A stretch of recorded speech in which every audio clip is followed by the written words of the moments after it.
with every passion, till my soul is a stringed lute on which all winds can play. Is it for this that I have given away mine ancient wisdom and austere control? Methinks my life is a twice-written scroll, scrolled over on some boyish holiday with idle songs for pipe and vine which do but mar the secret of the whole. Surely there was a time I might have trod the sunlit heights, and from life's dissonance struck one clear chord to reach the ears of God. Is that time dead? No, with a little rod I did but touch the honey of romance. And must I lose a soul's inheritance? Well, for a long time before that poem appeared in print, the author's name was providing the English public with a topic for conversation very far removed indeed from its normal themes, at once so classic and so cosy of the weather and the royal family. There goes that bloody fool Oscar Wilde, a gentleman in the street had audibly remarked as he passed the poet by, and the poet turned to his companion and said, "You know, it is quite extraordinary how quickly one becomes known in London." Now, his appearance at the time was, of course, remarkable. We can picture this tall, amply built young man with that great, powerful, indolent, Babylonian sort of a face he had on him, with its drooping crown of long, dim hair, into which at some moment of depression, perhaps, the iron had entered.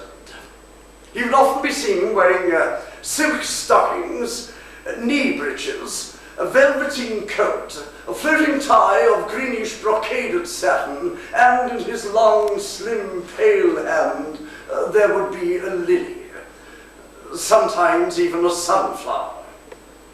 Well, he was bound to attract attention. And this, of course, made him ecstatically happy. To have passed anywhere unnoticed would have seemed to Oscar Wilde the most ostentatious form of obscurity. As he said himself in later years, "I have no wish to pose as being ordinary, great heaven." And indeed, the only ordinary thing he seems to have done in his life was to have left or fled his native Ireland as soon as he possibly could. All young men of talent and imagination did that in those days, and for once, Oscar Wilde was no exception to the rule. He wanted something, you see, that the impoverished capital of his own impoverished country could not give him. He wanted worldwide fame. And he decided to begin by being widely talked about everywhere. Oh, now, Dublin doubtless would have talked about him, had indeed already done so, he'd seen to that. But in Dublin, then as now, talk was merely for talk's sake. Nothing would ever have come of it. No glittering prizes, no rich rewards, no jeweled elegance, and the dinner tables, which he so rightly decided he was destined to dominate, would have been far less opulent than those in London, and perhaps more to the point, far more conversationally competitive. A very charming but rather tight little English lady on one occasion, gently rebuking the poet for his belief in a fortune teller, said, "A fortune telling, Mr. Wilde? But surely that is rather tempting Providence." And Wilde had turned to him and said, "My dear lady, surely Providence can resist a temptation by this time." Now, who in his native Ireland would have let such a crack pass without either trying to cap or capsize it? No. England was the place for him. Pleasant, wealthy, tongue-tied England. And to England he went, and leaving Oxford University encrusted with honours, he settled down in London, where he found time to amuse himself and the town prodigiously, to be caricatured by Gilbert and Sullivan for the new operetta Patience, to lecture upon art, to be invited to dine at almost every great house in Mayfair, sometimes more than once. But I can wait. and even to write a quantity of verse. He also found time to, in London, to fall in love. And he fell in love with the glorious, the notorious Mrs. Langtry. Lily Langtry, the Jersey Lily, as she was sometimes known. He even found time, we are told, to spend a few nights, on one occasion he chose a snowy night, palely loitering asleep on her doorstep. On the snowy occasion, apparently, he was tripped over by Mr. Langtry, who was returning from his club slightly the worse for wear. And she, La belle dame sans merci, allowed the poet to love her for one mad golden summer, and then advised him not to waste his time. But I don't think he was wasting his time, because he wrote some lovely verses in praise of her great beauty. And one of these verses he didn't even bother to give a name to. He dedicated it merely to L.L., the initials, of course, of his beloved. I remember we used to meet by an ivied seat, and you warbled each pretty word with the air of a bird, and your voice had a quaver in it, just like a linnet, and shook as the blackbird's throat with its last big note. And your eyes, they were green and grey like an April day, but lit into amethyst when I stooped and kissed. And your mouth, it would never smile for a long, long while, then it all over with laughter 5 minutes after. You were always afraid of a shower, just like a flower. I remember you started and ran when the rain began. I remember so well the room and the lilac bloom that beat at the dripping pane and the warm June rain, and the colour of your gown, which was amber brown, and 2 yellow satin bows from your shoulders rose, and the handkerchief of French lace which you held to your face. Had a small tear left a stain, or was it the rain? In your hand as it waved adieu there were veins of blue. In your voice as it said goodbye was a petulant cry. You have only wasted your life. Ah, that was the night when I rushed through the garden gate. It was all too late. Well, if my heart must break, dear love, for your sake, it will break in music, I know. Poets' hearts break so. Strange that I was not told that the brain could hold in a tiny ivory cell God's heaven and hell. Now, was it prophetic, that last verse? One wonders. And yet, how joyful even an unrequited passion could make the poet in those youthful days when he himself was the happy prince of his own fairy tale. And as if to prove his own curious theory that it is only the shadow love which lives forever, he recovered with remarkable rapidity from the heart that Lily Langtry had broken, and set off quite cheerfully for the United States of America, there to lecture on art and aesthetics. Now, he was 28 years of age at this time, and having expressed a faint disapproval of the Atlantic Ocean,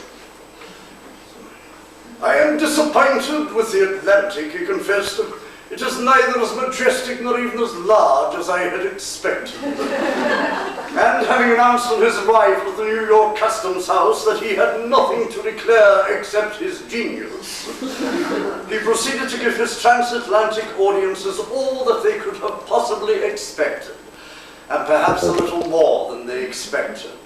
Now, here are some of his own impressions of the wilds of Colorado, of all places, in the early 1880s.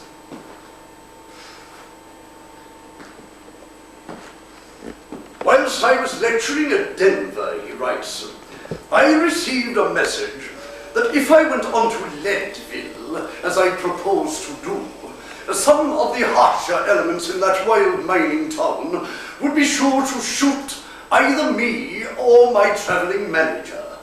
I wrote back at once and informed them that nothing they could possibly do to my traveling manager would intimidate me. And I went. And a dreary, droopy journey it was, and a dreary wet night. 150 miles through all the Rocky Mountains, and one arrived at last at a cheerless, snow-covered station. At my lecture the following evening, there was a babby in the audience, and I had no sooner declared that the only true way of loving nature was through art, when the babby burst into tears. I said, I do wish my youthful enthusiast would restrain its aesthetic raptures. And all was silent. For the most part, the rest of my audience consisted mainly of miners, silver miners, whose huge, somber hats and scarlet shirts and high leather boots reminded me irresistibly of 17th century cavaliers. Indeed, they were the first really well-dressed men I had seen since my arrival in the United States. And they sat there, row upon row of them, enormous, powerfully built men, silent as the grave and their eyes watchful, great powerful arms folded over enormous barrel chests, and on each swelling thigh a loaded gun. I spoke to these delightful gentlemen of the early Florentine schools of art, and they slept as peacefully as though no crime had ever stained the ravines of their wild mountain home. I then described to them the pictures of Botticelli, and that very name, which must no doubt have seemed to them like some newly invented American drink, roused them from their slumbers.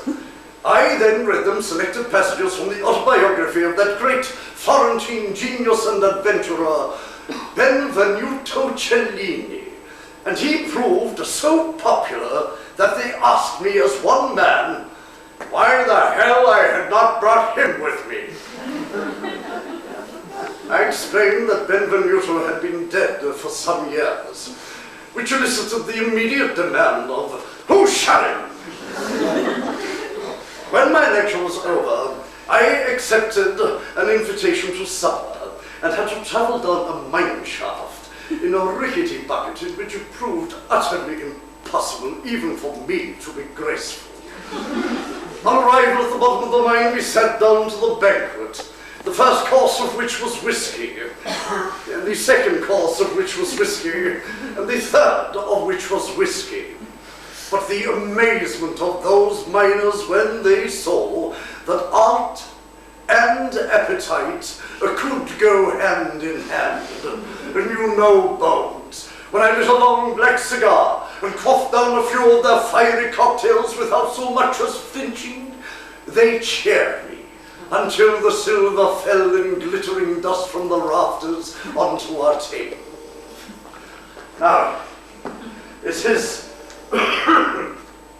reliably reported, ladies and gentlemen, that Oscar Wilde drank those same miners under that very table on that very night. Yes, and a great many other people under a great many other tables on a great many other rough nights. He seems indeed, though, to have had a wonderful time all over the United States. And by way of a wee interjection, I must tell you here that on the first night of this play at the Tom Theatre in Glasgow, I took great pleasure in reminding an American friend who was in the audience that Wilde was actually on this tour when he went on record as saying, of course, if one had the money to go to America, one would not go. And the Glasgow audience has enjoyed this so much that I also felt it was necessary to remind them they needn't be so damn smug, because he also went on record as saying, for some reason, he thought the Scots were obsessed with success, and the only true way for a Scots artist to retain his integrity was to fail early and die young. So I'm halfway there. However, as I say, he seemed to have a marvellous time all over the States, and it is delightful to reflect that among the great many literary figures of the day who went out of the way to welcome him to America were Walt Whitman, Mark Twain, and even on one occasion, though you may find it hard to imagine, the authoress of Little Women and Good Wives. Now, what Miss Louisa May Alcott thought of Mr. Oscar Wilde, or indeed what Oscar thought of Louisa May, history, alas, has never reported. However, on his return to Europe, he spent a few months in his beloved Paris before returning to London, where he fell in love all over again. And this time he married her, a gentle and very beautiful Irish girl called Constance Mary Lloyd. And they were passionately and mutually in love and deliriously happy. And at the same time, Wilde was making his first experiments in the art of the dramatist. Now, I have to tell you that his first two plays were what today would be briefly and brutally dismissed as flops, turkeys. But soon he had a resounding success on his hands with a play called Lady Windermere's Fan. And it was this comedy of manners that first set the definite seal of popularity upon an already considerable artistic reputation, and that earned for him too the cachet of modernity. Indeed, he was considered by his contemporaries as the quintessence of an almost dangerous ultramodernism.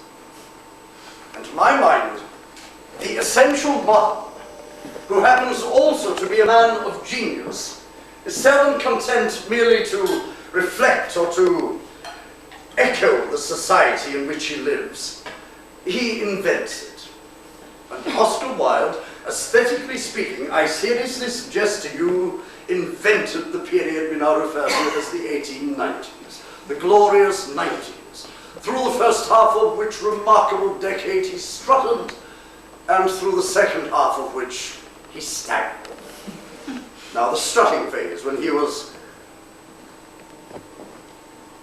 dandy of dress, dandy of manner, dandy of speech, dandy of wit, dandy even of ideas and intellect.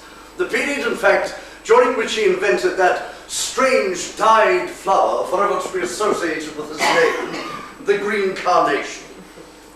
Now, this period is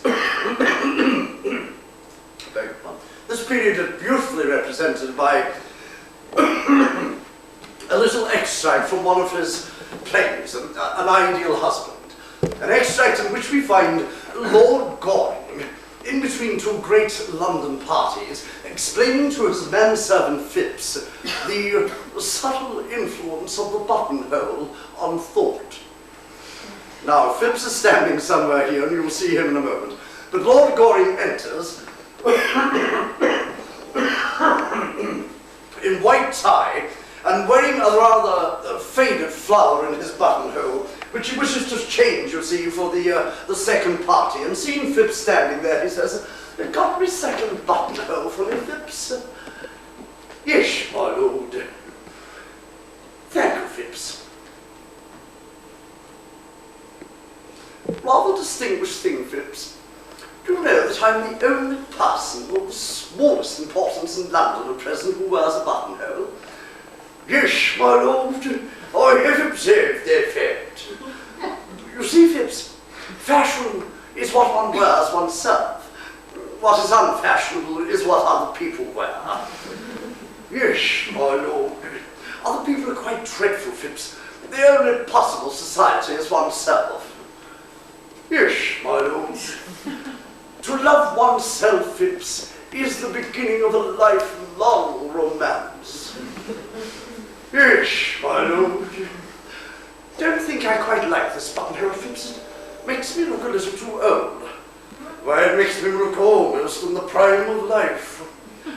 For the future, a more trivial buttonhole, perhaps, for Thursday evenings. I will speak to the florist, my lord. She has had a loss in her family lately, which perhaps accounts for the lack of triviality your lordship complains of in the buttonhole. Extraordinary thing about the lower classes in England. Always seem to be losing their relations." "Yes, my lord, they are extremely fortunate in that respect." "Want me cab brought round at once, and I'm not at home to anyone. Thank you, Phipps, that will do." Phipps's ideas on family life seem somewhat lax. Really, if one's own servants are not to set one a good moral example, what on earth is the use of servants?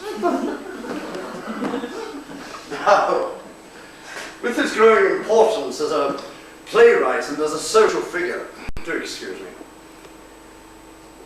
a curious new mood could gradually be seen appearing in the work and personality of Oscar Wilde. One might almost say, fancifully if you like, that the joyous pagan noonday of a sunflower and lily were making way for the more subtle and elaborate afternoon of the green carnation. And of course the green carnation itself by this time had come to mean something much more than a mere buttonhole. It had become a symbol of the age. And I tend to think that it represented a mood rather than a movement. It was a mood at once indolent, voluptuous, bizarre, witty, deliberately artificial, poised on the very brink of absurdity. And to many people this seemed a delightful state of affairs, this hilarious revolt against Victorianism. Others found in the green carnation something faintly sinister. But no one ever denied that the green carnation represented a very definite moment in the history of intellectual fashions. And no one ever denied that Oscar Wilde was the high priest of that moment. And strangely enough, a poem which he wrote before he had invented what he himself called that magnificent flower, nevertheless represents one of its many moods in a capricious and macabre manner. We caught the tread of dancing feet. We loitered down the moonlit street and stopped beneath the harlot's house. Inside, above the din and fray, we heard the loud musicians play the Troyes Liebesherz and Strauss. Like strange mechanical grotesques, making fantastic arabesques, the shadows raced across the blind. We watched the ghostly dancers spin to sound of horn and violin, like black leaves wheeling in the wind. Sometimes a clockwork puppet pressed a phantom lover to her breast. Sometimes they seemed to try to sing.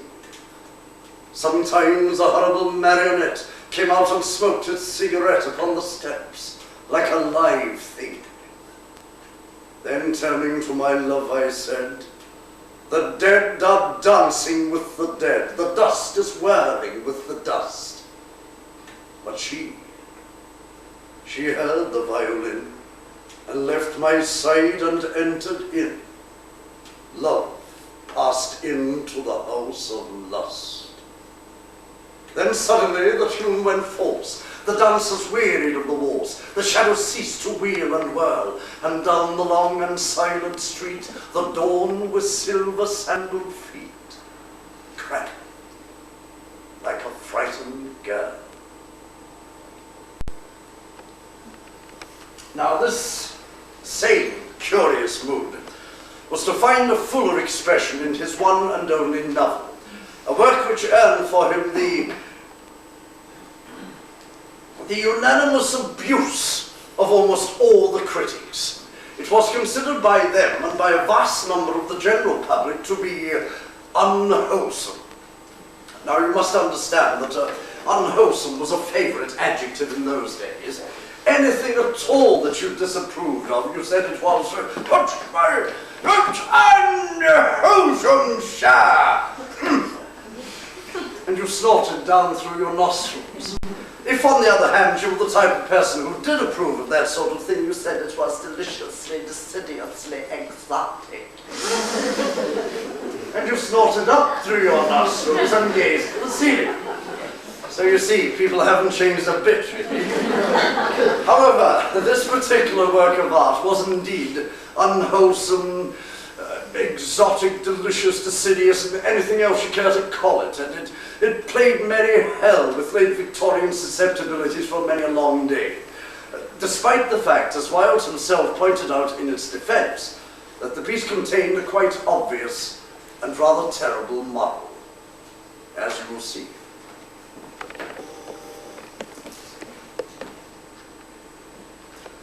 The famous painter, Basil Hallward, at work in his London studio, is putting the last touches to a splendid full-length portrait of a young gentleman. A young gentleman who was 20 years of age, who was the possessor of birth, breeding, immense wealth, of a truly astonishing physical beauty, and who bears the name of Dorian Gray. Now the painter, Basil, has a certain romantic admiration for his young sitter, and very much against his own better judgment, he introduces him one exquisite summer's day to an old Oxford friend of his own, a devil about town called Lord Henry Wotton. Now, Lord Henry Wotton is simply Mephistopheles in Faust. That's who he is, as plain as a pikestaff. And Lord Henry no sooner sets eyes upon Dorian Gray than he proceeds to pour into the lad's youthful and so far innocent young ear his own peculiar philosophy of living. And this briefly is that youth and pleasure and beauty, no matter how fleeting, are the only things in the world worth a damn. And that in order to enjoy them to the full, one must drain to the dregs every cup that life can offer. Dorian, timidly but unhesitatingly, becomes a convert to this hedonistic viewpoint. And when Hallward's portrait of him is finished, and he standing in front of it realizes, probably for the first time in his life, just how amazingly young and how ridiculously beautiful he really is, like some Greek god. He utters a prayer, and he prays that with the passing of the years, the picture will change. That with the passing of the years, the picture will grow old and ugly, and bear the physical burden of all his days and all his deeds. And that he, no matter how he may choose to lead his life, that he himself will remain forever young and beautiful. When the gods wish to punish us, they answer our prayers, Wilde had said. And this is what happens to the hero of the novel. His prayer is answered.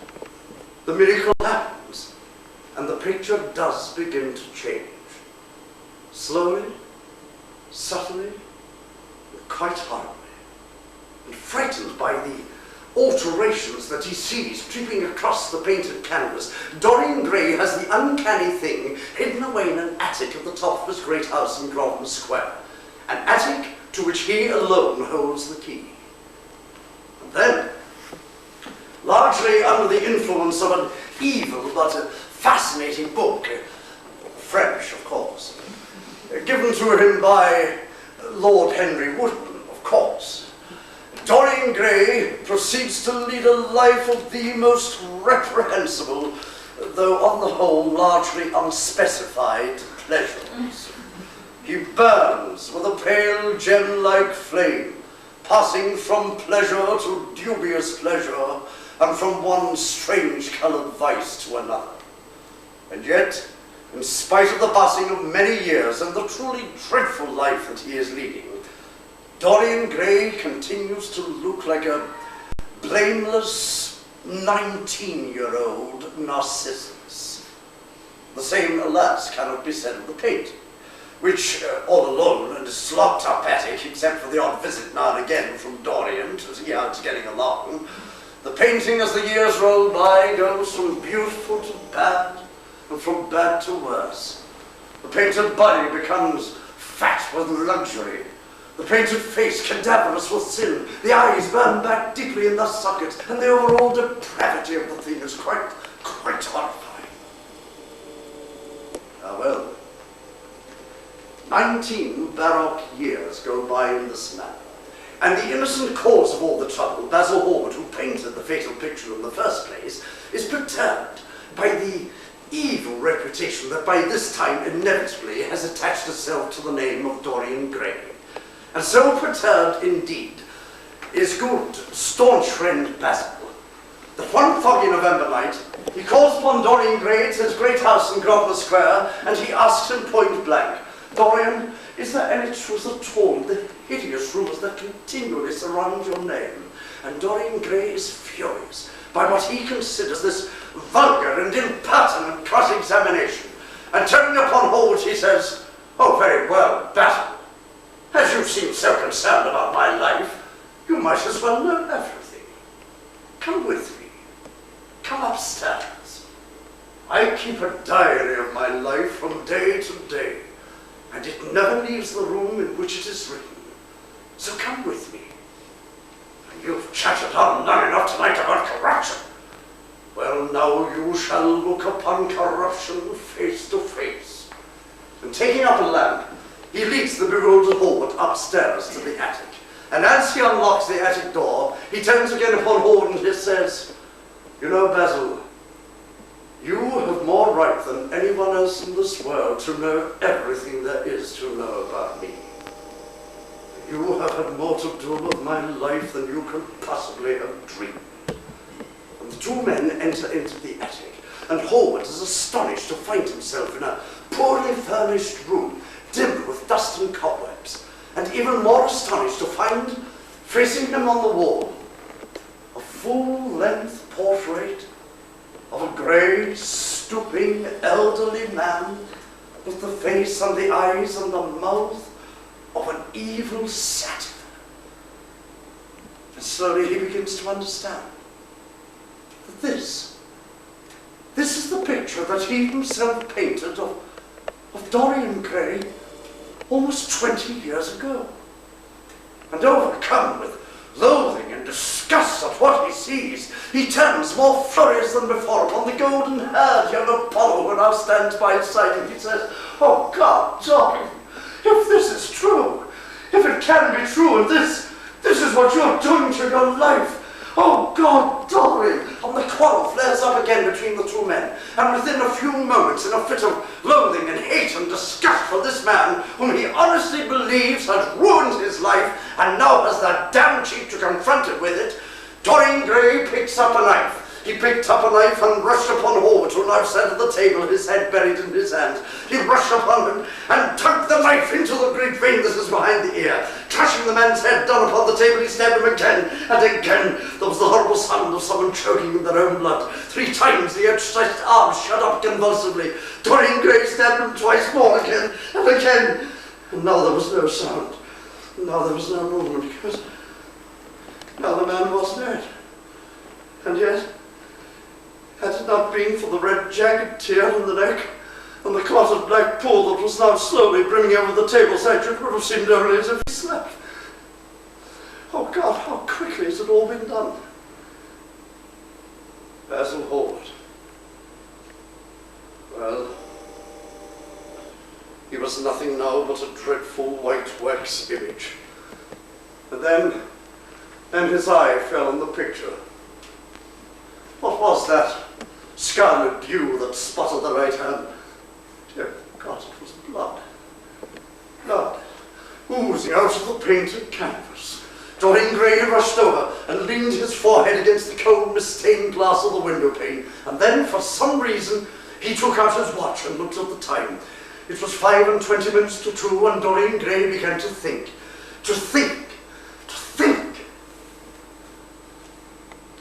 Now, with the aid of a scientific friend, whom he blackmails that he may help him in this work, Dorian Gray disposes by fire of the body of Basil Howard, the painter and the devoted friend whom he has murdered.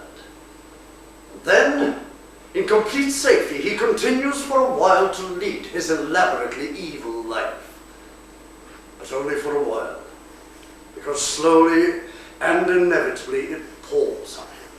Slowly and inevitably, the image of decay and corruption at work in his soul rises up like a phantom and stares him in the eyes.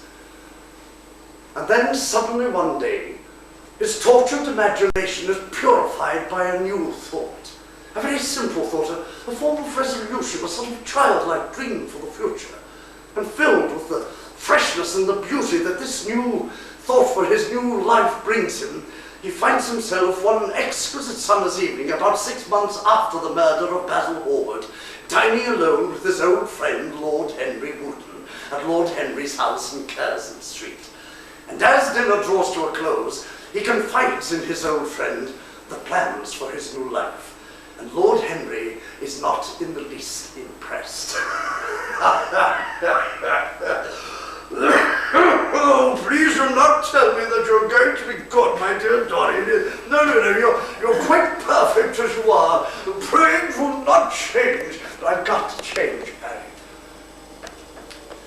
Harry, you don't realize the evil that I've done in my life. Evil. Harry, you don't know a 20th part of that side of my life. I think if you did, even you would turn away from me. Now I've got to change, Harry. No, Harry, don't laugh at me. Now, I know I've told you this before, but Harry, there's something I haven't told you. This time I've already begun, I've already started. I've already begun leading a new life. For God's sake, Harry, if you're going to laugh, let's talk about something else. No, I insist. Tell me about yourself, or what's happening in the world. I haven't been to the club for ages. Oh, the club! No, everyone is still discussing poor Basil's disappearance. Basil Hall? Well, I would have thought they'd grown tired of that subject by this time. My dear Dorian, they've only been talking about it for 6 weeks. And the British public are really not up to the mental strain of more than one subject every 6 months. Besides, they've had my own divorce case recently, and now the mysterious disappearance of a famous artist. You see, Dorian, Scotland Yard insists that the tall man in the grey ulster who left for Paris by the midnight train on the 9th of November was Basil, and the French police declare that Basil never arrived in Paris at all. Now, I feel sure that in about a fortnight's time, we shall be told he has been seen at San Francisco. Oh, yes, it is an odd thing, but everyone who disappears nowadays is said sooner or later to be seen in San Francisco. Must be a delightful city and possess all the attractions of the next world. Oh, but let's have our coffee in the music room, Dorian, and then you can play me some Chopin. I adore Chopin. The man with whom my wife ran away played Chopin exquisitely. Dorian Gray said nothing, but rising, he crossed into the next room, and sitting down to the piano, he began to play. And when coffee had been served, he stopped playing suddenly, and looking over at Lord Henry, he said, "Harry, has it ever occurred to you that Basil Hallward has been murdered?" Murdered? Oh, but Basil had no enemies. I will admit he was thoroughly disliked by all of his friends. No, he was really quite popular, wasn't he? And always wore a Waterbury watch. Dear Basil, why should he have been murdered? What would you say, Harry, if I told you that I had murdered Basil Hallward? I would say, my dear fellow, that you were posing for a character that doesn't suit you. That's not in you, Dorian, to commit a murder. No, I'm sorry if I offend your vanity by saying so, but I assure you it is true. All crime is vulgar, just as all vulgarity is crime. Besides, crime is invariably the prerogative of the lower classes. I don't blame them for it in the least. I should imagine that crime was to them as art is to us. Simply a method of creating extraordinary sensations. Sensations, for God's sake, Harry. You're not trying to tell me that a man who once, in a moment of passion, had committed a murder could possibly do the same thing again? You're not trying to tell me that, are you? My dear Dorian, anything becomes a pleasure if one does it once too often. But murder, I should fancy, is invariably rather a mistake.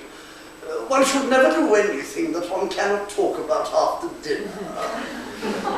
But let's pass him, dear Basil. I do wish I could believe he'd come to such a really romantic end as you suggest, but I can't.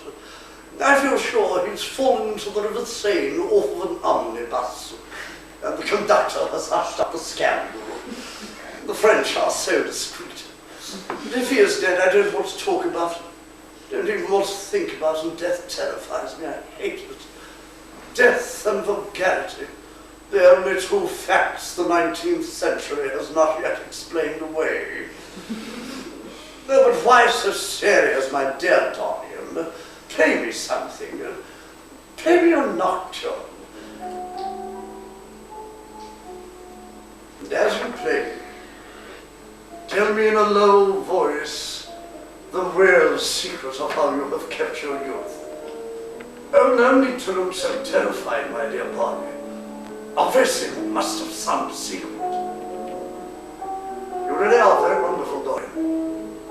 Isn't that tonight the same beautiful boy that I met in Basil Hallward's garden almost 20 years ago? It's incredible. I do wish you would tell me your secret, Dorian. To get back my own youth, I would do anything in the world. Except get up early, take exercise, and become respectable. I have sorrows, Dorian, that even you know nothing of.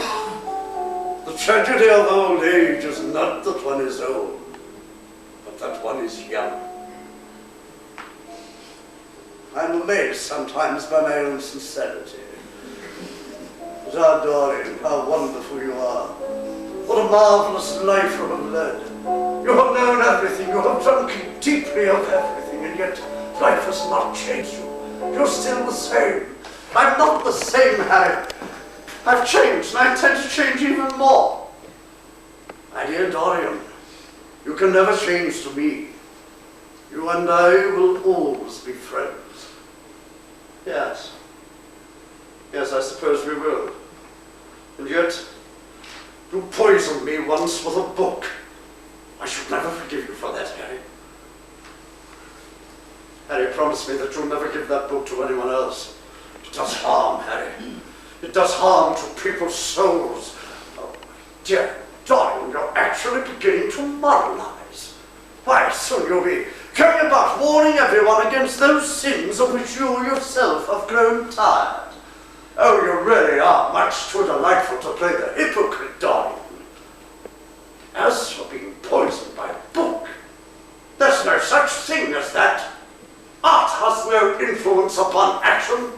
Art annihilates the desire to act. It is supremely sterile. As for the books that the world calls immoral, they are simply the books that show the world its own shame. And that is all.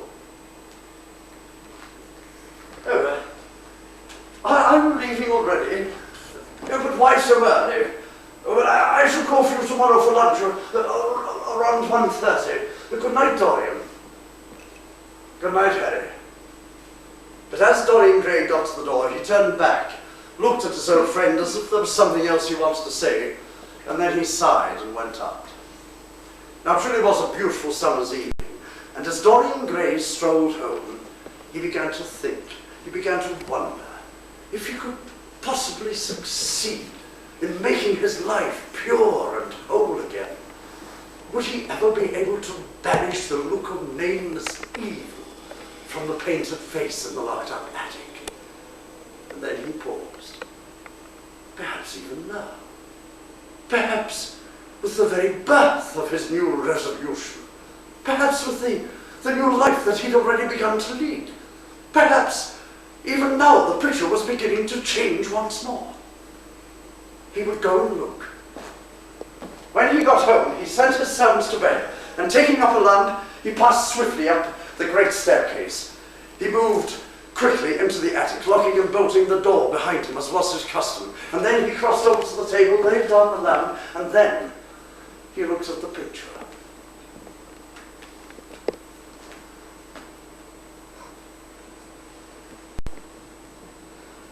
No change.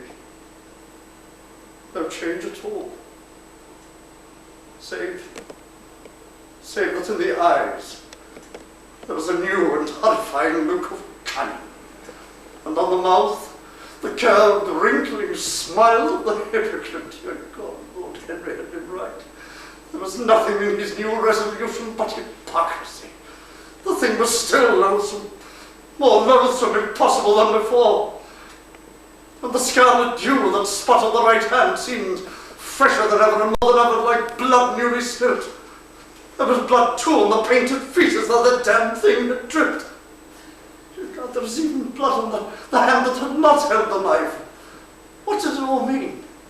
Was he to confess? Was he to confess to the murder of Basil Hallward, to give himself up to the police and be hanged by the neck until he was... was no evidence against him. There was no evidence in the world against Dorian Gray except that. Except that. The picture itself with its leering face and its blood-dripping hands. Well, he would destroy it. He reached round and picked up the knife with which he had murdered Battle Hallward. Well, as it had killed the painter, so it would kill the painter's work and all that that meant. It would kill his conscience. Well, he could live without his conscience. He could live without his soul. And when their dreadful warnings were silent, he would be free again.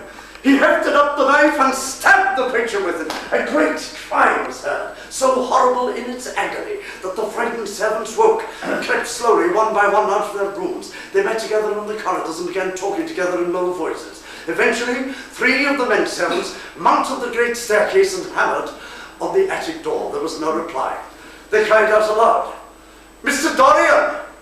Mr. Dorian!" The house was as silent as the tomb. Eventually, after having failed to knock down the attic door, the 3 men climbed over the roof and dropped down onto the balcony. The windows yielded easily, their bolts were old. And when they entered the attic, they were astonished to find, facing them on the wall, a splendid full-length portrait of their young master, as they had seen him that very afternoon, in all his golden youth and beauty. Lying on the floor was the body of a man in evening dress, with a knife through his heart. He was old, withered, wrinkled, and loathsome of visage. And it was not until the men had examined the rings on his fingers that they realized who it was.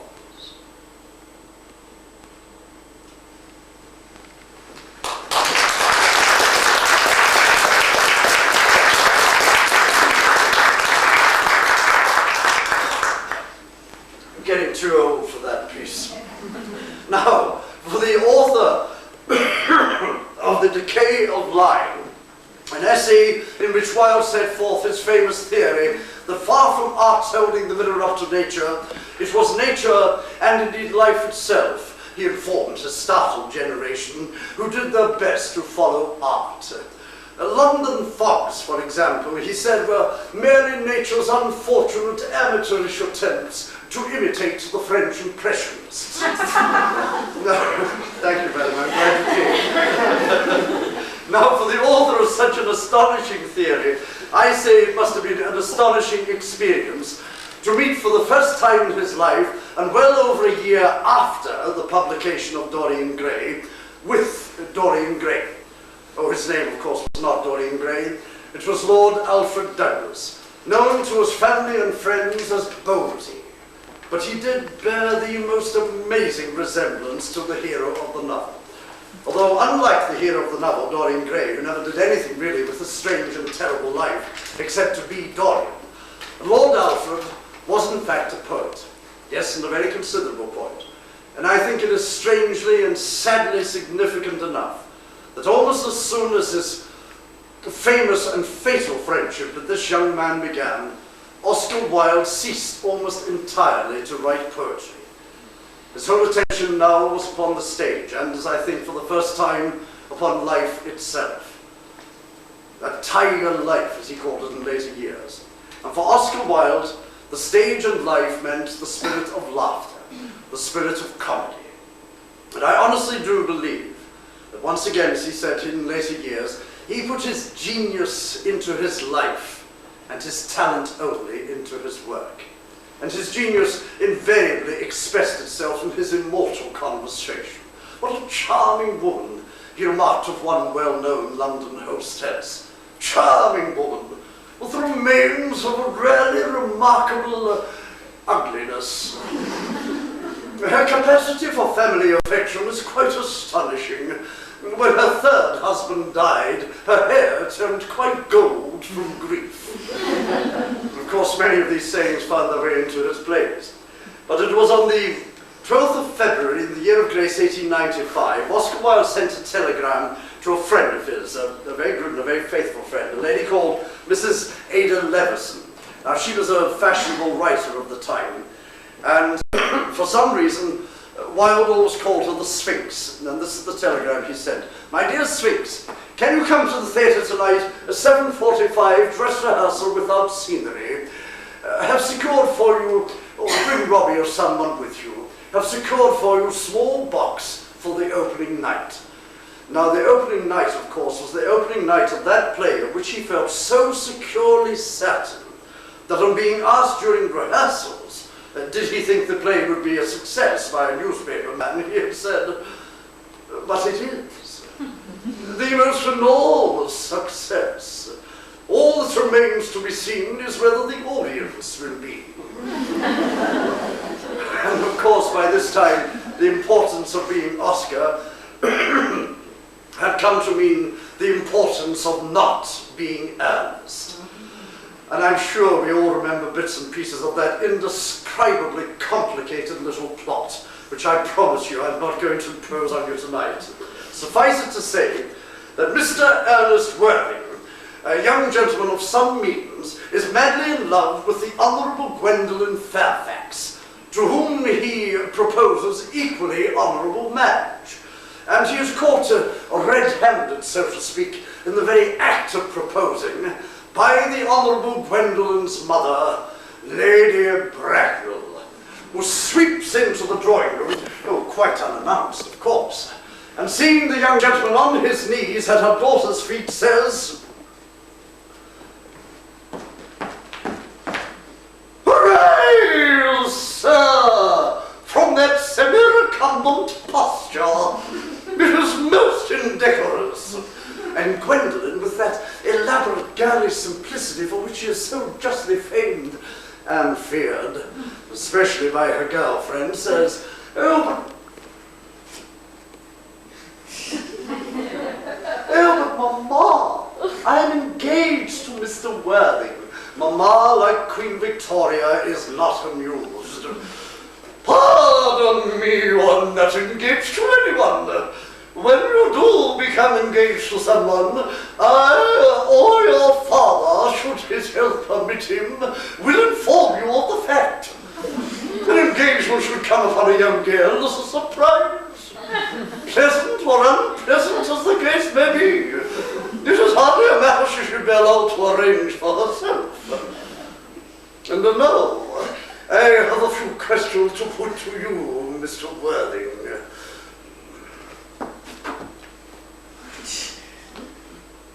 Whilst I'm making these inquiries, Gwendolen, you shall wait for me below in the carriage. The carriage, Gwendolen! Gwendolen, the carriage! You may take a seat, Mr. Worthing. Thank you, Lady Bracknell. I prefer standing.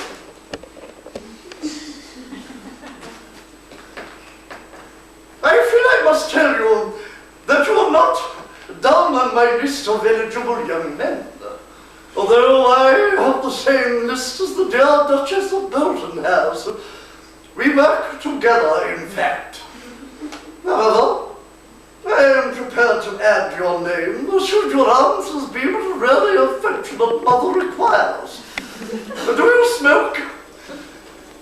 Yes, I must admit I do smoke. I'm glad to hear it. A man should always have an occupation of some kind. There are far too many idle men in London as it is. How old are you? I'm 29. A good age to be married at. I have always been of the opinion that a man who desires to be married should know either everything or nothing. Which do you know? Oh, I know nothing, Lady Bracknell. I am pleased to hear it. I do not approve of anything which tampers with natural ignorance. Ignorance is like a delicate exotic fruit. Touch it and the bloom is gone. Oh, the theory of modern education is radically unsound. Fortunately, in England at any rate, education produces no effect whatsoever. If it did, it will prove a serious danger to the upper classes and probably lead to acts of violence in Grosvenor Square. What is is your income? Between 7,000 and 8,000 a year. In land or investments? In investments chiefly. Ah, that is satisfactory. What between the duties expected of one during one's lifetime and the duties exacted from one after one's death, land has ceased to be either a profit or a pleasure. It gives one position and prevents one from keeping it up. That is all that can be said about land. I have a country house, with some land, of course, attached to it. A country house and how many bedrooms? Well, that matter can all be sorted out afterwards. You have a town house, I hope. A girl with a simple, unspoiled nature like Gwendolen could hardly be expected to reside in the country. I own a house in Belgrave Square. What number in Belgrave Square? 149. Ah, the unfashionable side. Yes, I thought there would be something. However, that could be easily altered. Do you mean the fashion or the sign? Both, if necessary, I presume. What are your politics? Oh, I'm afraid I really have none. I am a liberal unionist. They come to Tories. Dine with us. You come in the evenings at any rate. Yes. Those are more minor matters. Are your parents living? I have lost both my parents. To lose one parent of Mr. Worthing may be regarded as a misfortune. To lose both looks to me like carelessness. Who was your father? He was evidently a man of some wealth. Was he born into what the radical papers call the purple of commerce? Or did he rise from the ranks of the aristocracy? I'm afraid I really don't know. The fact is, Lady Bragdon, I said that I'd lost my parents. It would perhaps have been nearer the truth to say that my parents seem to have lost me. I don't actually know who I am by birth. I was found. Found? The late Thomas Cardew, an old gentleman of very charitable and kindly disposition, found me and gave me the name of Worthing because he happened to have a first-class ticket for Worthing in his pockets at the time.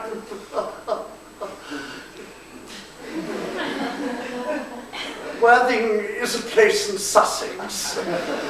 It is a seaside resort. And where did this charitable gentleman who had a first-class ticket for this seaside resort to find you? In a handbag.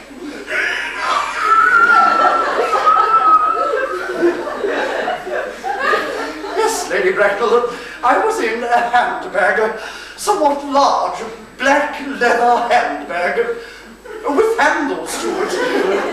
An ordinary handbag, in fact. What locality did this Mr. James or Thomas Cardew come across this ordinary handbag? In the cloakroom at Victoria Station. Oh, the Brighton line.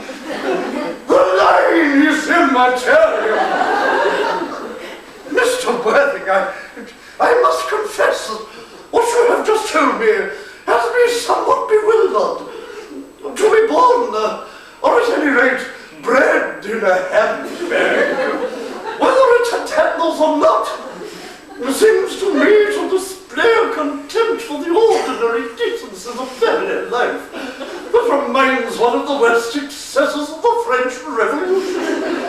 And I presume you know what that unfortunate movement led to.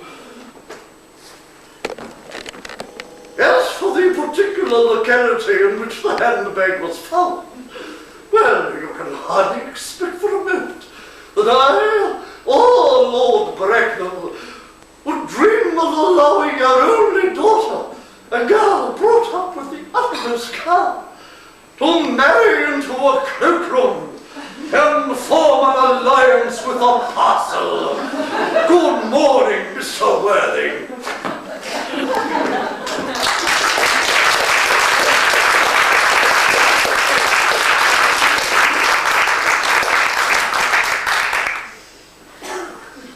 It's a bit worrying, actually, when you do Lady Bracknell a damn sight better than you do Ernest.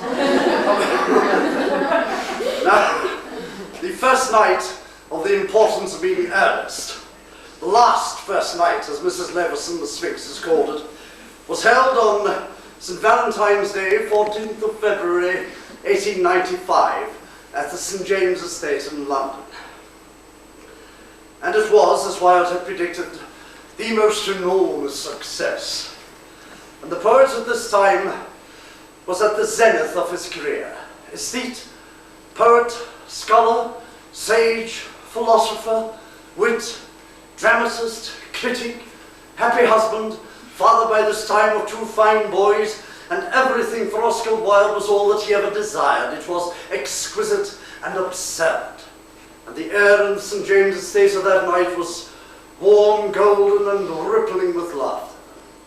But outside, the London night was very cold and very dark. And outside, the Marquis of Queensberry, who for a long time had been protesting vainly and violently against the friendship of his son Bosie, Lord Alfred Douglas, with the famous dramatist, turned furiously away to drive home alone through the ominous night. He had been prevented, you see, from entering the auditorium by the London police, and he had left instead at the stage door a bouquet in Oscar Wilde's name, a bouquet composed presumably by himself, but not of flowers at all, but of cauliflowers, carrots, onions, cabbages, turnips, and other eminently useful domestic vegetables. And these he had intended to hurl with suitably insulting epithets at the head of the man he hated most in the world. Now you must understand that Lord Queensberry was always hating somebody. It was his hobby. And at this time it happened to be Oscar Wilde. And having failed with his vegetarian bouquet, the Marquis, the screaming scarlet Marquis, as Wilde called him, left a few days later at the Albemarle Club in London, a club of which both he himself and Wilde happened to be members, an open card with some libelous and, incidentally, wrongly spelled words on it. And when a few days later again, quite casually, Wilde calling at his club, was handed this open card by a porter, and when he had read what was written on the card, he sat down and he wrote a letter to a gentleman whose name has not yet appeared in our story this evening, but who was certainly the best, the most faithful, and definitely the most courageous friend that Oscar Wilde or any other man could possibly hope to have. And he was, I'm proud to say, a Scots-Canadian called Robert Ross. And this is the letter that Wilde wrote.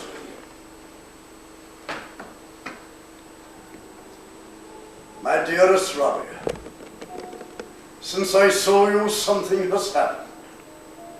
Bosie's father has left an open card at my club with hideous words upon it. I can see nothing now but a criminal prosecution. My whole life seems ruined by this man. The Tower of Ivory is assailed by the foul thief. On the sand is my life spirit. Robbie, I don't know what to do. If you can come here tonight around 11:30, please do so. Oh, I mar your life by trespassing on your love and kindness. I have asked Bosie to come tomorrow. Yours ever, Oscar.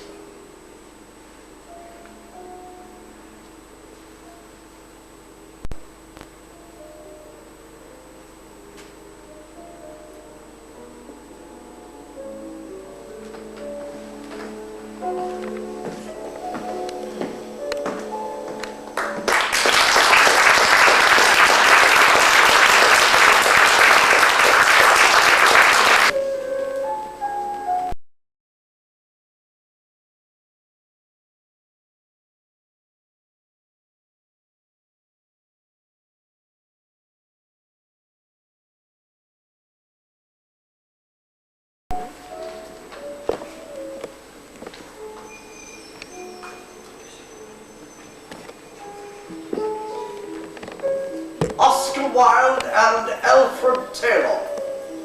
The crime of which you have been convicted is so bad that one has to put stern restraint upon oneself to prevent oneself from describing in language I would rather not use the sentiments which must rise to the breast of every man of honor who has heard the details of these two terrible trials. That you, Wilde, have been the center of a circle of extensive corruption of the most hideous kind among young men, it is impossible to doubt. I shall, under such circumstances, be expected to pass the severest sentence that the law of England allows. In my judgment, it is wholly inadequate for a case such as this. The verdict of the court is that you each be imprisoned and kept to hard labor for 2 years. There was a brief silence, broken only by some few cries of shame, shame. And suddenly Oscar Wilde cried out, "And I, may I say nothing, my lord?" In reply, Mr. Justice Mills flapped an impatient hand at the warders, who rushed the two prisoners, the poet and the pimp, out of sight and out of mind. And outside the Old Bailey on the paving stones of Fleet Street, London, prosperous citizens and public prostitutes danced together in virtuous triumph. The 90s of the green carnation were dead and done for forever, and the mood of the yellow book was to make way now for the reign of the yellow press. And yet one cannot help wondering, if Wilde had been allowed to speak at that moment, would he have delivered from the dock some speech comparable in power and in eloquence to that of the great Irish rebel leader Robert Emmet? A speech which, irrespective of his own fate, might have cast some light upon the strange and uniquely Anglo-Saxon quality of the law under which he was sentenced. It is impossible to say. Yet to my mind, the only tragic remainder of the entire saga is that to this day, almost 100 years after his death, the name of Oscar Wilde still conjures up an immediate image of shame and scandal. Well, it is time not to forget the shame or the scandal, but to put them in their correct perspective with his subsequent development as an artist and as a human soul. Now, the indescribable anguish he endured at this time was bound, of course, sooner or later to pluck something from him. And it did, as we know, in a letter which he wrote to Lord Alfred Douglas from Reading Jail in 1897. And when the letter was completed and his bosom was cleansed, as he himself said, of much perilous matter, some of the old unconquerable gaiety of heart and mind began to burst forth once more. And this is remarkably evident in the letter which he wrote to his faithful friend Robert Ross concerning the disposition of the longer letter which he had addressed to Lord Alfred Douglas. And this is the letter that he wrote to Ross on the 1st of April, 1897. My dearest Robbie, I enclose a manuscript separate from this which I want you to have carefully copied for me. You see, Robbie, if you are to be my literary executor, you must be in possession of the only document that gives any explanation at all for my extraordinary behavior. Oh, the truth will have to be known sooner or later. Not necessarily in my lifetime, but I refuse to sit in the grotesque pillory they have put me into for all time. I do not defend my conduct, I explain it. And now, Robbie, with regards to the mode of copying, I think we might be thoroughly modern and have it typewritten. Now, of course, the manuscript should never leave your control, but could you not have Mrs. Marshall send down one of her typewriting girls to do it under your supervision? Women are the best for this sort of thing, as they have no memory at all for the important. I assure you, Robbie, that the typewriting machine, when played with feeling, is no more annoying than the pianoforte when played by a sister, or any near relation. In fact, I am informed by some of those most devoted to domesticity that they prefer it. Now, Robbie, the lady typewriter might be fed through a lattice in the door, as the cardinals are when they elect a pope, so that she may come out onto the balcony and can say, Habet mundus epistolum, for indeed it is an encyclical letter, and as the bulls of the Holy Father are known from their opening words, this might be spoken of as epistola in carcere et vinculus. Of course, ladies and gentlemen, we know that the letter he wrote to Lord Alfred Douglas from Reading Jail in 1897 has become known to the world as De Profundis. And ladies and gentlemen, when I read you an extract from this letter, I would ask you of your Christian charity to try and remember the translation of De Profundis as being out of the depths.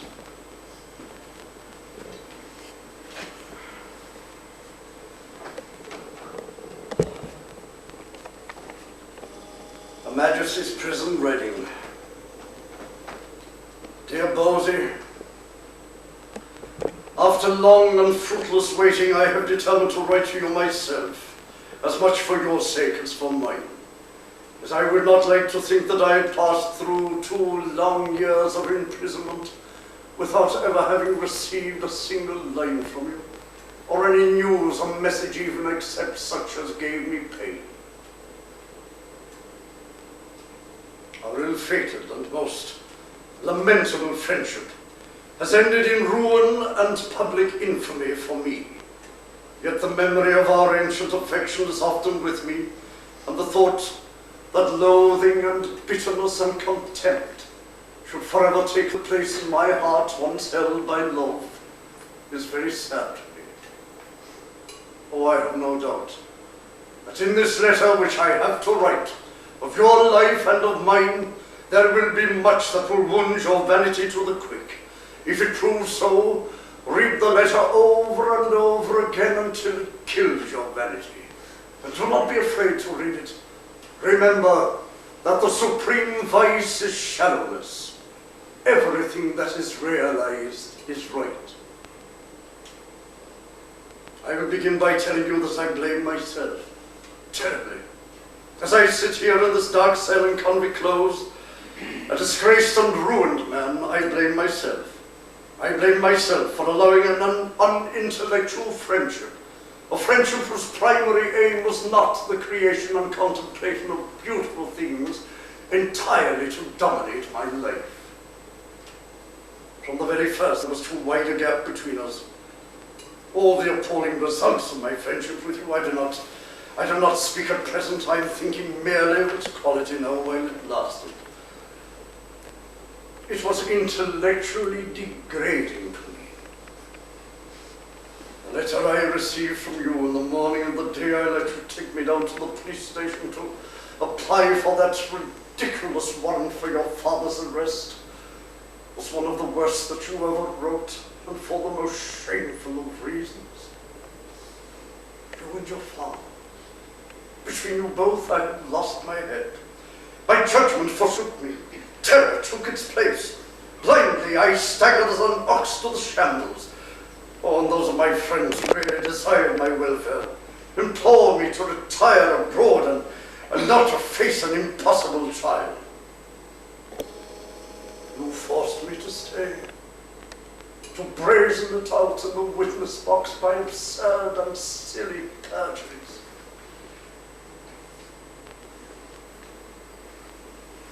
At the end, of course, I was arrested, and your father became the hero of the hour. His place is among the pure and kind-minded parents of Sunday school literature. Your place is with the infant Samuel, and in the lowest mires of Malabulge of hell, I sit between Gilles de Rais and the Marquis de Sade. Of course, I discern in all our relations not destiny merely, but doom. Doom, who always walks swiftly because she goes to the shedding of blood. I remember you sending me a very nice poem once of the undergraduate school of verse on my approval. I reply by a letter of fantastic literary conceits. I compare you to Hylas or Hyacinth, to Jonquil or Narcissus, to someone whom the great god of poetry has honored with his love. The letter is like a passage from one of Shakespeare's sonnets transposed to a minor key. Look at the history of that letter. It passes from you into the hands of a loathsome companion, from him to a gang of blackmailers. Copies of it are sent about London to my friends and to the manager of the theatre where my work is being performed. Every construction but the right one is put upon it. Society is thrilled with the absurd rumour that I have had to pay a huge sum of money for having written an infamous letter to you. This forms the basis of your father's worst attack. I produced the original letter myself in court to show what it really is. It is denounced by your father's counsel as a revolting and insidious attempt to corrupt your innocence. To corrupt your innocence. Ultimately, of course, it forms part of a criminal charge. The Crown takes it up. The judge sums up on it all with little learning and much morality. I go to prison for it at last. That is the result of writing you a charming letter. Or some newspaper, the Pall Mall Gazette, I think, describing the dresser Hessel of one of my plays, spoke of you as following me about like my shadow. Well, the memory of our friendship is the shadow that walks with me here. Never seems to leave me, that wakes me up at night to tell me the same story over and over again until its wearisome iteration makes all sleep abandon me until dawn. At dawn it begins again. It follows me into the prison yard and makes me talk to myself as I tramp round and round. Each detail that accompanied each dreadful moment I am forced to recall. There is nothing that happened in those ill-starred years that I cannot recreate in that chamber of the brain that is set apart for grief and for despair. Every strange note of your voice, every twitch and gesture of your nervous hands, every bitter word, every poisonous phrase comes back to me.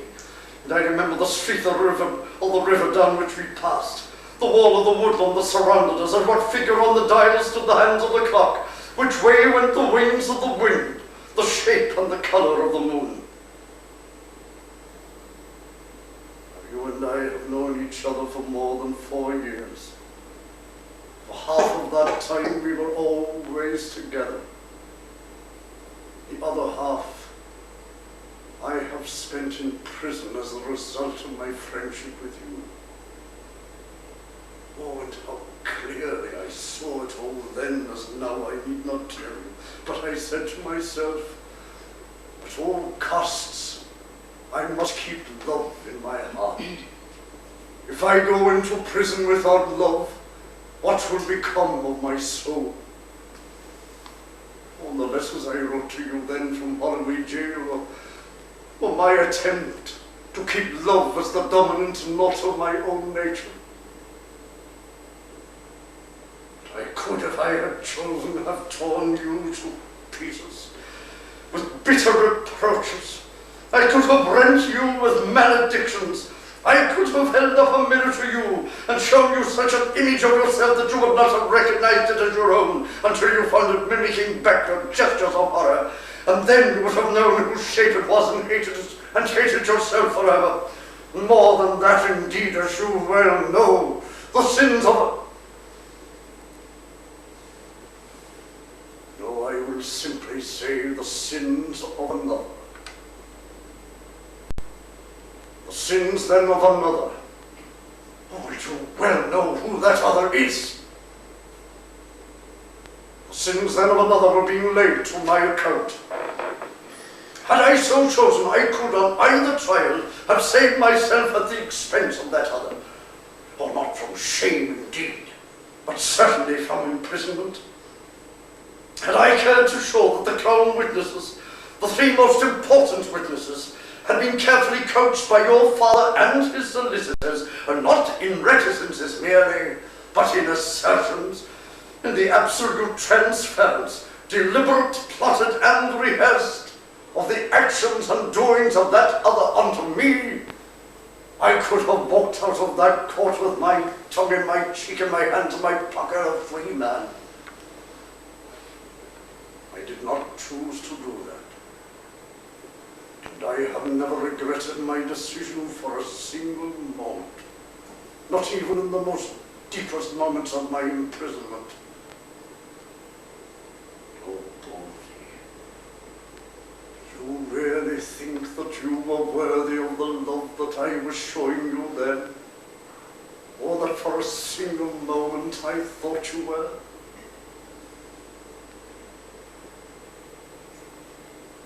Sorrow after sorrow has come beating at these prison doors in search of me. They have opened the gates wide to let them all in. Hardly ever at all, my friends, been allowed to see. My enemies have had full access to me always. Twice in my public appearances in the bankruptcy court, and twice again in my public transferences from one prison to another, have I been shown, under conditions of unspeakable humiliation, to the gaze and mockery of men.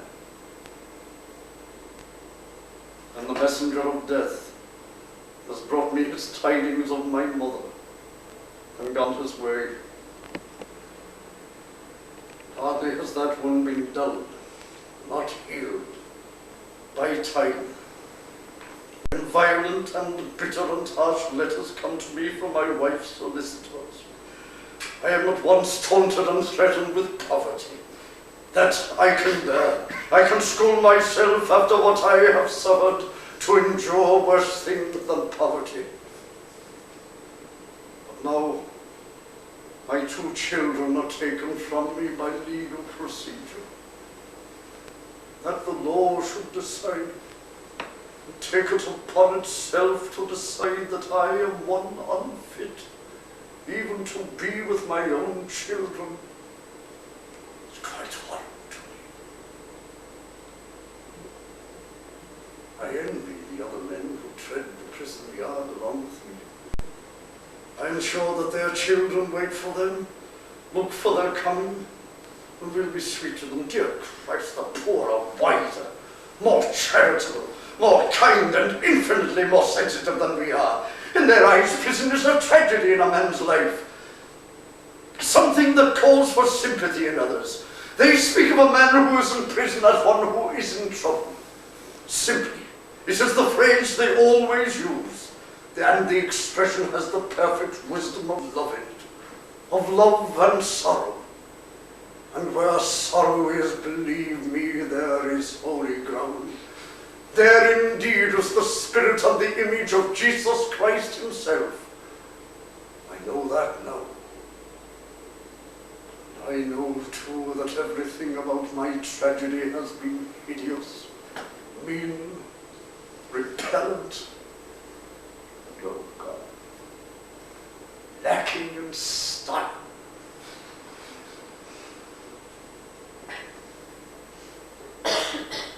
Our very dress makes us grotesque. We are the zanies of sorrow. We are the clowns whose hearts are broken. We are especially designed to appeal to the sense of humor. Listen. On the 13th of November, 1895, I was brought here to Reading from London. From 2 o'clock until 2:30 on that day, I had to stand on the central platform at Clapham Junction, in convict dress and handcuffed for the world to look at. And when the people saw me, they laughed at me. I had been taken from the prison hospital ward without so much as a moment's warning. Of all possible creatures, I was the most grotesque. Each train as it came up swelled the audience. Nothing could exceed their amusement. And that was before they knew who I was. When they had been officially informed who I was, they spat upon me. And then they laughed all the more. From 2 o'clock until 2:30 on that day, I stood there, surrounded by a jeering mob. And for a year after that was done to me, I wept every day at the same hour and for the same space of time. Oh, but you must remember, that is not such a tragic thing as possibly it sounds to you. To us lying prison tears are a part of every day's experience. A day in prison on which a man does not weep is a day on which his heart is hard, not a day on which his heart is happy. I remember as I was sitting in the dock in the occasion of my last trial, listening to Franklin Lockwood's appalling denunciation of me. Appalling. It was like something out of Tacitus, like something out of Dante, like Savonarola's denunciation of the popes of Rome, and being sickened with horror at what I heard, until suddenly I realized how splendid it would be if I was saying all these things about myself. And it was then I realized that what is said about a man is nothing. It is who says it. Who? Man's very highest moment, I have no doubt at all, is when he kneels in the dust and beats his breast and tells all the sins of his life. And so with you, oh, you would be much happier if you let your mother know a little at any rate of your own life, from your own self. And do not be afraid. Do not allow sentimentality to hinder you. Remember that the sentimentalist is invariably a cynic at heart.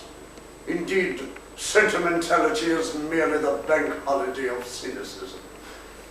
And delightful as cynicism is from its intellectual side, in itself, it can never be anything more but the perfect philosophy for a man without a soul. For to the true cynic, nothing is ever revealed. And of course I know that to one so modern as I am, au fond de mon siècle, merely to look at the world will always be lovely.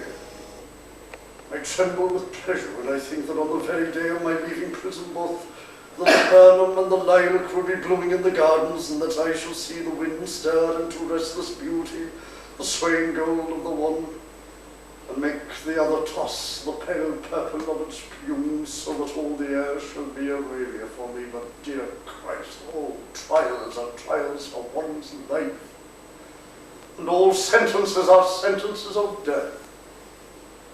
3 times now have I been tried, so the society as we have constituted it can have no place to offer me, will have no place to offer me. I seem to have passed from one moment of fame into an eternity of infamy.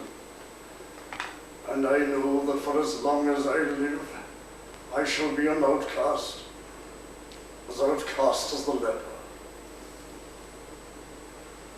But nature, the sweet rains fall, and unjust alike will have clefts in the rocks where I may hide, and secret valleys in whose silence I may weep undisturbed. She will hang the night with stars for me, so that I may walk abroad in the darkness without stumbling. I'll send the wind over my footprints, so that none may track me to my hurt. She will cleanse me in great waters, and with bitter herbs make me whole. And incomplete and imperfect as I am, yet from me you may still have much to gain. You came to me once long ago, do you remember, to learn the pleasure of art and the pleasure of life. Well, perhaps now I am chosen to teach you something much, much more wonderful. The meaning of sorrow and its beauty. Your affectionate friend, Oscar Wilde.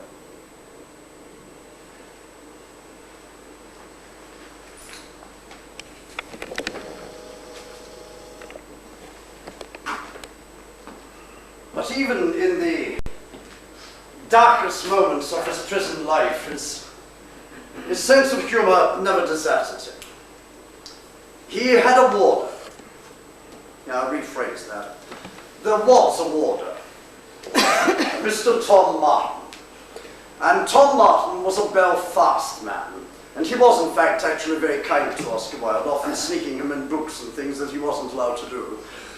But he had literary pretensions, and he was much given to capturing poor Wilde every now and again for a wee discussion on literature. Mr. Tom Martin. Excuse me, Mr. Wade, but Charles Dickens now, Mr. Wade. Would you say now, Mr. Wade, that Charles Dickens would be considered like a really great writer, sir? Charles Dickens. Oh, yes, but of course. You see, he is dead. But now you tell me that, Mr. Wade. Dickens is dead. Oh, I see what you mean, Mr. Wade. Like Shakespeare, eh? Actually, if the truth be known, Mr. Wade, I was never particularly fond of the works of Mr. Dickens myself, sir. No, the print in his books was always too small for me. But on the subject of great writers now, Mr. Wade, what would you say about Mr. John Strangewater, the greatest living English novelist according to my Sunday paper, Mr. Wade? Would you say Mr. John Strangewater would be considered a great writer, sir? My dear Martin, I do so hate to be the one to disillusion you, but I feel I must inform you that Mr. John Strangewater is in fact a lady. Yes, and I believe a most beautiful and charming lady. And I would much rather talk to her than read him. Do you tell me that, Mr. Wade? Mr. John Strangewater is a female woman, is he? God, Mr. Wade, that seems a bit unnatural to me. You'll excuse me detaining you, sir, but on the subject of detaining you.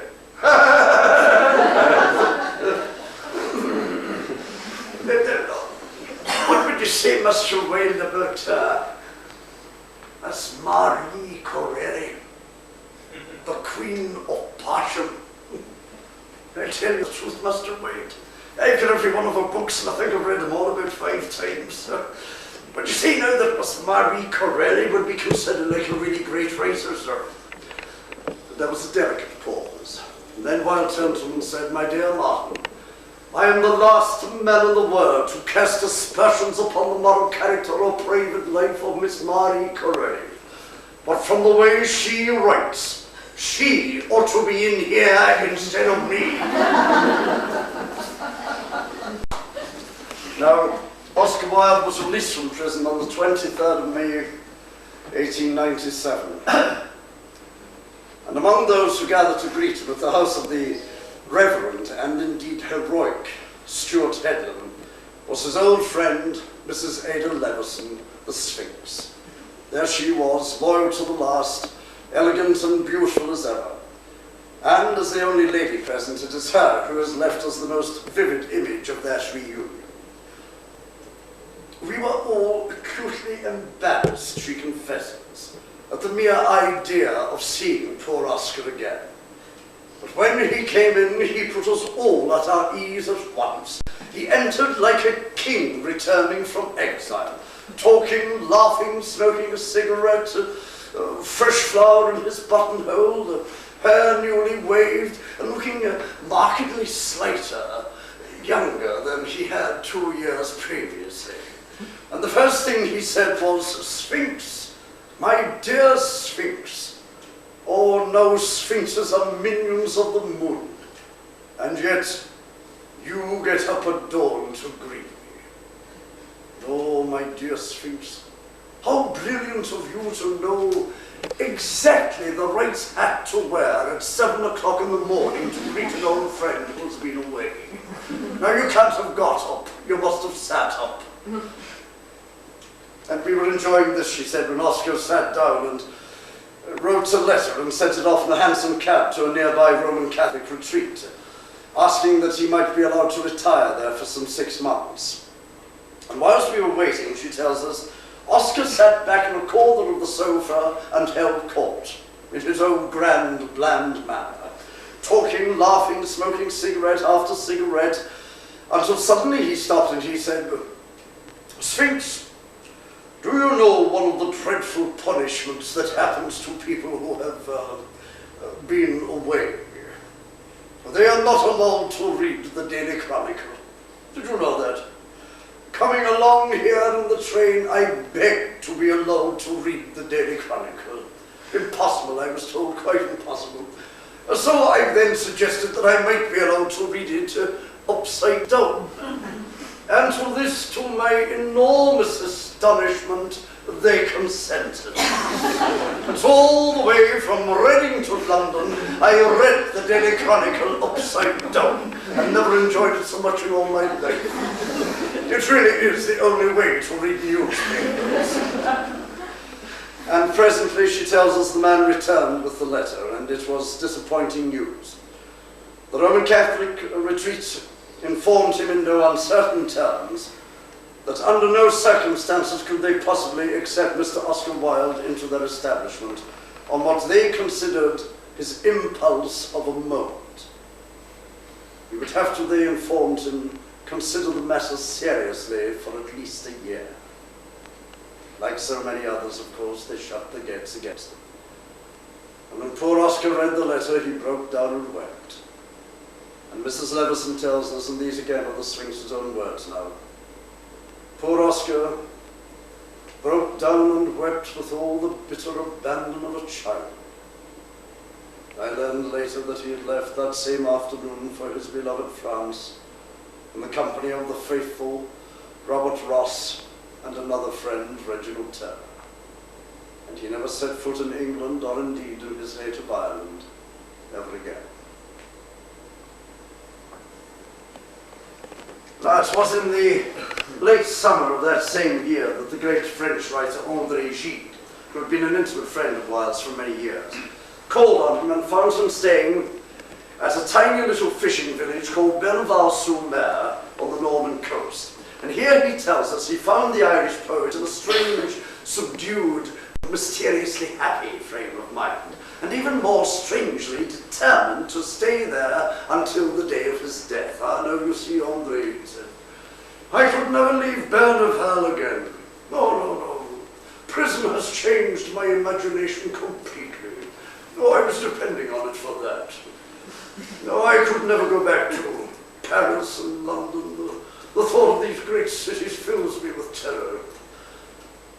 And besides, André, as I told you, my friend, many years ago, I put my talent only into my work, my genius into my life. My life is my masterpiece. My life is a work of art. My dear fellow, no artist should ever resume his labors on the same work in the same manner, else it might be thought that the fundamental design was not quite perfect. And besides, André, I've learned something now of the meaning of pity. Pity. Dear God, my great days in Paris and London, the word never crossed my mind. But I've learned something now, André, of the meaning of pity, and I thank God every morning and every night on my knees. I thank God for having taught me something of the indescribable meaning and beauty of pity. Even if I had to go into a prison to learn it, it was well worthwhile. Well worthwhile. And then quite suddenly he said, André, would you do me a great kindness? Send me a life of Francis of Assisi. Yes.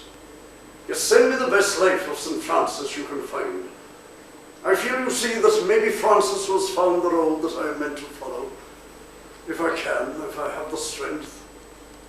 And besides, there are worse things I might do with the end of my work of art. Don't you agree? Now, ladies and gentlemen, if there is one thing we have learned this evening about Oscar Wilde, it is that he was not a consistent man. He never even posed as being a consistent man.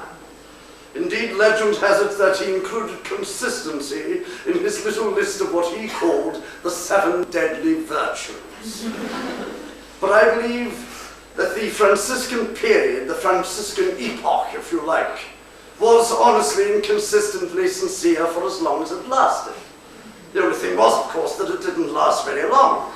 Any more than his touching admiration for the village of Berneval, where he intends to stay until the day of his death, lasted very long. I shall go stark, staring, raving mad if I have to spend one more day or one more night in this ghastly little hole. It is killing me. Always a favourite phrase, even from his boyhood in Dublin. It is killing me with boredom. And even his righteous indignation against Lord Alfred Douglas, and we have all heard something of the consistent bitterness and hatred of that from those few pages of De Profundis. Even that did not last, for he went back to him.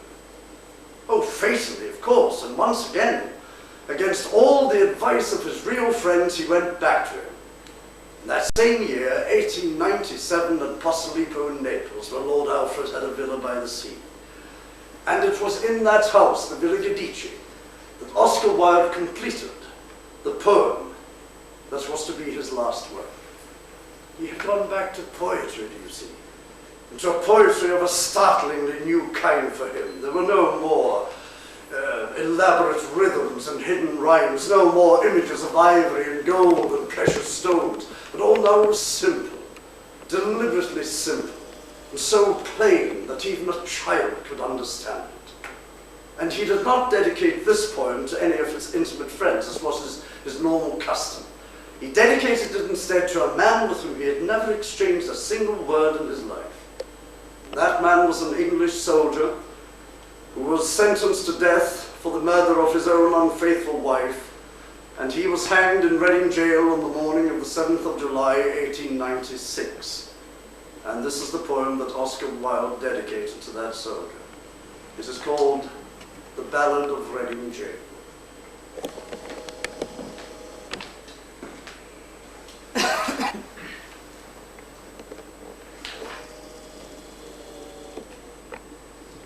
He did not wear his scarlet coat, for blood and wine are red, and blood and wine were on his hands when they found him with the dead, the poor dead woman whom he loved and murdered in her bed. He walked amongst the trial men in a suit of shabby grey. A cricket cap was on his head, and his step seemed light and gay. I never saw a man who looked so wistfully at the day. I never saw a man who looked with such a wistful eye upon that little tent of blue which prisoners call the sky, and at every drifting cloud that went with sails of silver by. I walked with other souls in pain within another ring, and was wondering if the man had done a great or little thing, when a voice behind me whispered low, "That fellow's got to swing." Dear Christ, the very prison walls suddenly seemed to reel, and the sky above my head became like a cask of scorching steel. And though I was a soul in pain, my pain I could not feel.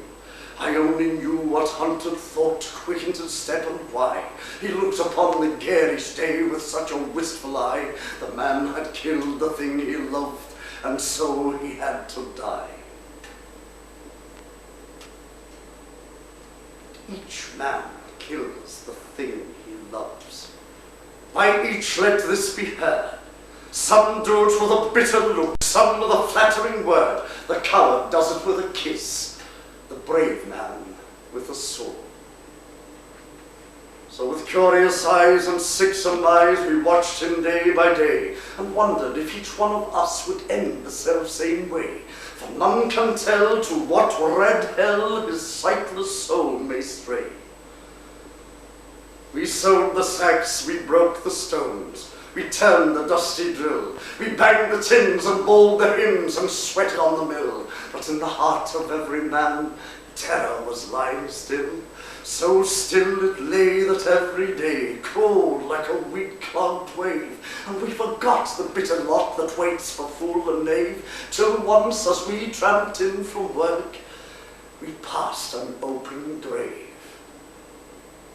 Then back we went with soul intent on death and dread and doom. The hangman with his little bag went shuffling through the gloom, and I trembled as I groped my way into my numbered tomb. That night the empty corridors were full of forms of fear, and up and down the iron town stole feet we could not hear, and through the bars that hide the stars white faces seemed to peer. At last I saw the shadowed bars, like a lattice wrought in lead, creep right across the whitewashed wall that faced my three-plank bed, and I knew that somewhere in the world God's dreadful dawn was red. With sudden shock the prison clock smote on the shivering air, and from all the jail rose up a wail of impotent despair, like the sound that frightened marchers hear from some leper in his lair. And as one sees most fearful things in the crystal of a dream, we saw the greasy hempen rope hooked to the blackened beam, and heard the prayer, the hangman's snare, strangled into a scream. And all the woe that moved him so that he gave that bitter cry, and the wild regrets and the bloody sweat, none knew so well as I. For he who lives more lives than one, more death than one must die. The warders strutted up and down and watched their herd of brutes. Their uniforms were spick and span, and they wore their Sunday suits. But we knew the work they had been at by the quicklime on their boots. For where a grave had opened wide, there was no grave at all, only a stretch of mud and sand by the hideous prison wall, and a little heap of burning lime, that the man should have his pall. For he has a pall, this wretched man, such as few men can claim, deep down below a prison yard, naked for greater shame. He lies with fetters on each foot, wrapped in a sheet of flame. And all the while the burning lime eats flesh and bone away.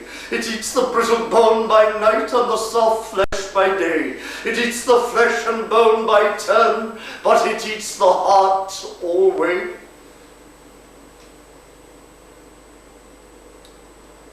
For 3 long years they will not sow or root or seedling there. For 3 long years the unblessed spot will sterile be and bare, and look upon the wandering sky with unreproachful stare. They think a murderer's heart would taint each simple seed they sow. It is not true. God's kindly earth is kindlier than men know, and the red rose would but blow more red, the white rose whiter blow. Out of his mouth a red, red rose, out of his heart a white. For who can say in what strange way Christ brings his will to light, since the barren staff the pilgrim bore bloomed in the great Pope's sight? They hanged him as a beast is hanged. They did not even toll a requiem that might have brought rest to his startled soul, but hurriedly they took him out and hid him in a hole.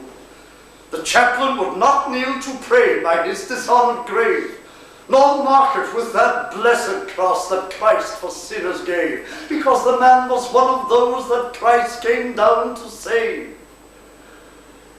Ah, happy those whose heart can break and peace or pardon win. How else may man make straight his plan and cleanse his soul from sin? How else but through a broken heart may Christ Lord enter in? In Reading jail by Reading town there is a pit of shame, and in it lies a wretched man, eaten by teeth of flame. In a burning winding sheet he lies, and his grave has got no name. And there till Christ call forth the dead, in silence let him lie. No need to waste the foolish tear, or heave the windy sigh. The man had killed the thing he loved, and so he had to die. And all men kill the thing they love. By all let this be heard, some do it with a bitter look, some with a flattering word. The coward does it with a kiss, the brave man with a sword.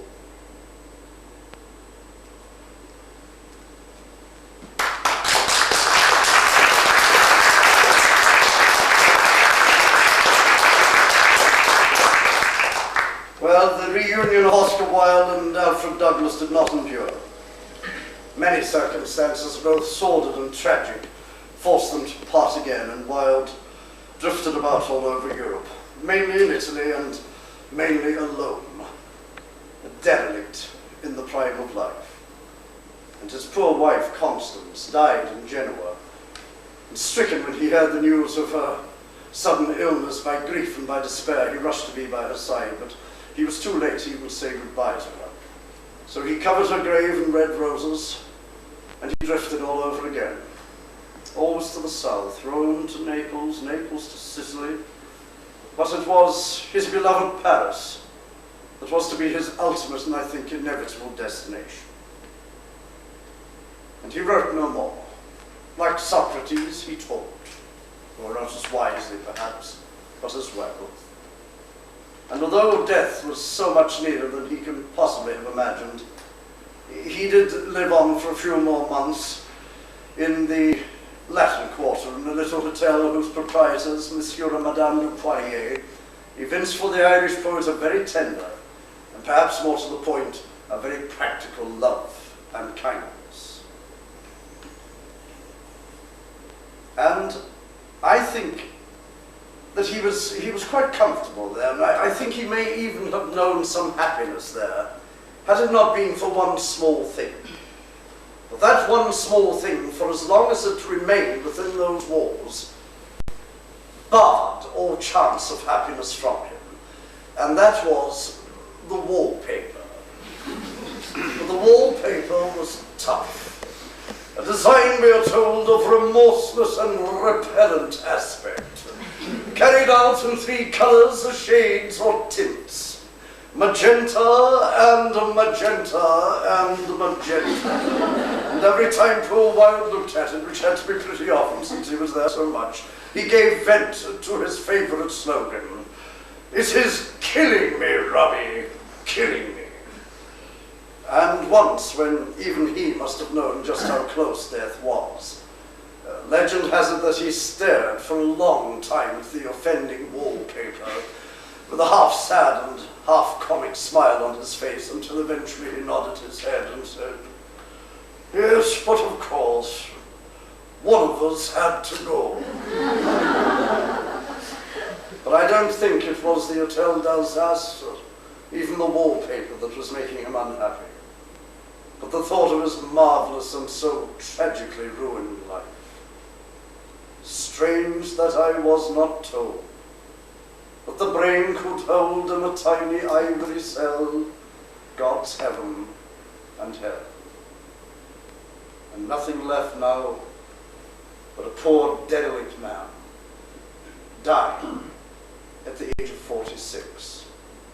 That's all he was when he died. And in spite of the illness and the heavy drinking, yes, the cloud green absinthe certainly played a part in his downfall. In spite of that, for the sake of his immortal conversation alone, he was still the greatest companion of the world. And Hesketh Pearson it was who said that Oscar Wilde earned his living every time he opened his mouth. And once it was to be his last outing at a little pavement cafe in the Rue des Italiens in the company of those few friends who still cared, or perhaps even dared enough to be seen with him, he said suddenly, "I'm going to tell you a little fable, and it is called The Doer of Good." And so, of course, it will be horribly sad.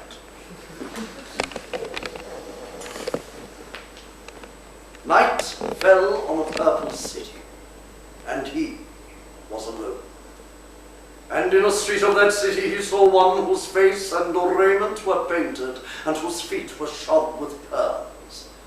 And coming along behind this woman, silent as a hunter, was a young man whose eyes were bright with lust. And he moved forward swiftly, and laid his hand upon the shoulder of the young man, and said, "Why do you look upon this woman under this wise?" And the young man turned and recognized him, and made answer and said, "But Lord, I was blind, and you gave me to see again. At what else should I look?" And he moved swiftly forward, and touched the painted raiment of the woman, and said, "Is there no other way for you to walk save in the way of sin?" And she turned and recognized him, and cried out aloud with joy, and said, "But Lord, you forgave me my sins, and the way is a pleasant way." And he went forth from the purple city. And when he had passed through the gates of the purple city, he came upon one who sat by the wayside and who wept. And he crossed over and laid his hand upon the man's head and said, "Why do you weep?" The man looked up, recognized him, and made answer and said, "Lord, I was dead, and you raised me from the dead. What can I do now but weep?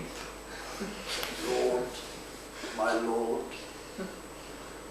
Now his last days, like that little parable of Christ and Lazarus, were very strange and very sad indeed. Physically, he suffered very greatly. Often we are told having to push his fist into his mouth and bite down on it in order to stop himself from crying out aloud with the pain. And I know that it is a sincere source of consolation to many people to know that towards the end, his faithful friend Robert Ross called him a Roman Catholic priest, a Passionist father, who baptized and accepted into the Roman Church the Protestant-born Irishman, Oscar Fingal O'Flaherty Wills Wilde, and who eventually gave him extreme unction. And he died peacefully. And very slowly after his death, his name, which for so many years had been silent in the world, was spoken only in shameful and bawdy whispers. His name, through the gradual publication of his plays,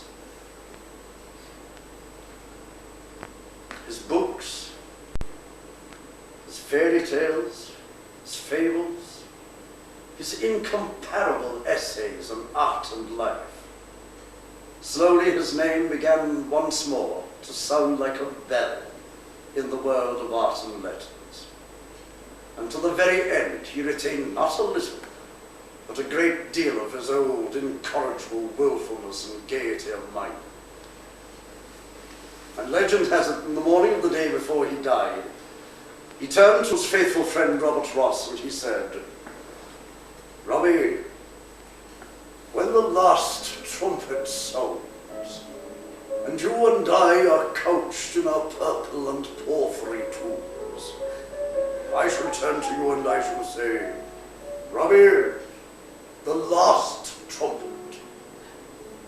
Then I shall whisper, but oh, Robbie, dear boy, pray let us pretend we do not hear it."